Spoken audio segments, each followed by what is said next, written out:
Press meet ఏర్పాటు చేయడం ముఖ్య ఉద్దేశం ఏంటంటే ఈ గత 3 రోజుల నుండి మా హిందూపురం నియోజకవర్గ ఎమ్మెల్యే నందమూరి బాలకృష్ణ గారు టూర్ భాగంగా కొన్ని అభివృద్ధి కార్యక్రమాలకు శంకుస్థాపనలు చేసి కొన్ని ఏదో ఈరోజు జిఎస్టీ గురించి ఒక ఏదో రన్నింగ్ ఏదో ఒక ప్రోగ్రాం పెట్టి ఈరోజు ఆయన వెళ్ళిపోయినాడు. ఎక్కడికైనా వేసవికాలంలో కానీ ఇంకొక హాలిడేస్ టైంలో కానీ మనం ఎట్లా టూర్ వెళ్తామో అలా టూర్ వచ్చి వెళ్ళే మా హిందూపురం నియోజకవర్గ ఎమ్మెల్యే నందమూరి బాలకృష్ణ గారు మా పార్టీని ఉద్దేశించి కామెంట్ చేస్తున్నారు. గత ప్రభుత్వం ఏదో అభివృద్ధి చేయలేదు మెడికల్ కాలేజీల విషయంలో అని ఇట్లా కొన్ని సందర్భాలు తీసి నిన్న జరిగినటువంటి ఇదే మీడియా మిత్రులు అడిగిన ప్రశ్నలకు కామెంట్ చేస్తున్నారు. గత ప్రభుత్వం ఏమీ చేయలేదు మేము చేస్తాము అని చెప్పేసి అంటున్నారు. మెడికల్ కాలేజీలు మొత్తం రాష్ట్రం అంతా కూడా చూస్తూ ఉంది.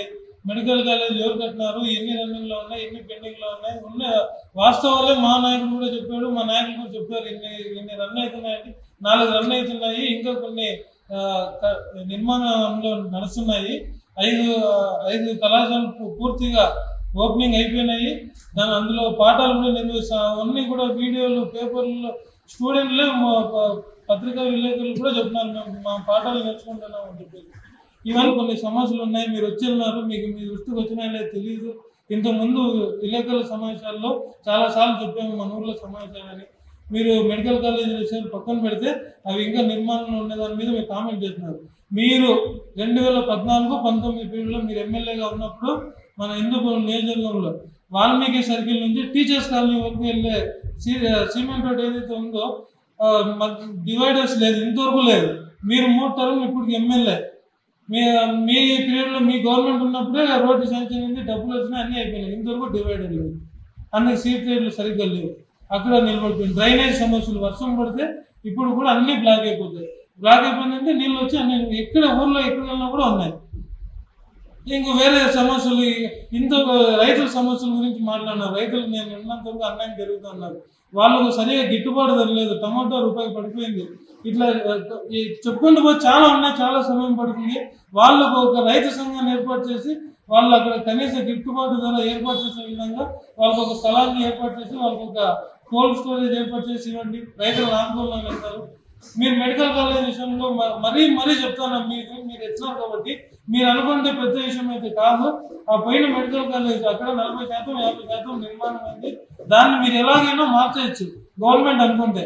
మన హిందూపూర్ తీసుకురండి అది మెడికల్ కాలేజ్. ఇప్పుడు అది సగం నిర్మాణంలోనే కదా ఉంది, మిగతా నిర్మాణం అది ఏదైనా వేరే గవర్నమెంట్కి సంబంధించిన భవనాలుగా ఉపయోగించుకుంటారు. దీన్ని మన హిందూపూర్ తీసుకుని వచ్చి దాన్ని నిర్మాణం చేయండి, అభివృద్ధి చేయండి. పారిశ్రామిక వాడ ఉంది, పారిశ్రామిక వాడలో సరిగా రోడ్లు లేవు. ట్రాన్స్పోర్టేషన్కి ఎంత ఇబ్బంది అవుతుందంటే గుంతులు, ఎటువైపు చూసినా డ్రైనేజ్ పొల్యూషన్ వాటర్ అయితే రోడ్లు వచ్చింటారు. ఇలా చెప్పుకుంటూ చాలా ఉన్నాయి. ఆటో నగర్ సమస్య, వాళ్ళు బిక్కు అని రోజు అలాగే మా బతుకులు ఏమవుతాయో ఇక్కడ ఇచ్చేస్తున్నారు. అక్కడ ఉన్నప్పుడు అక్కడి నుంచి తెచ్చి ఇక్కడ ఇచ్చినారు. ఇంతవరకు మా స్థలాలు మా పేరులో రిజిస్ట్రేషన్ లేవు అని చెప్పి ఇలా హిందూపురం సమస్యలన్నీ మీ దృష్టిలో తీసుకొని హిందూపురం అభివృద్ధి పరచాలని మీ దృష్టిలో తీసుకొని వచ్చు. పత్రికా సమాచారం వచ్చిన అందరూ ధన్యవాదాలు. తెలుగులో న్యూస్ కి ఫాస్టెస్ట్ యాప్ ఇప్పుడు టోటల్లీ న్యూ అవతార్లో జస్ట్ 5 seconds లో కంప్లీట్ న్యూస్. సోషల్ మీడియాలో ట్రెండ్స్ కి one stop solution. Live TV app voice search option తో ఇప్పుడే డౌన్లోడ్ చేయండి లేదా అప్డేట్ అయిపోండి. యాప్ లింక్ డిస్క్రిప్షన్ లో ఉంది.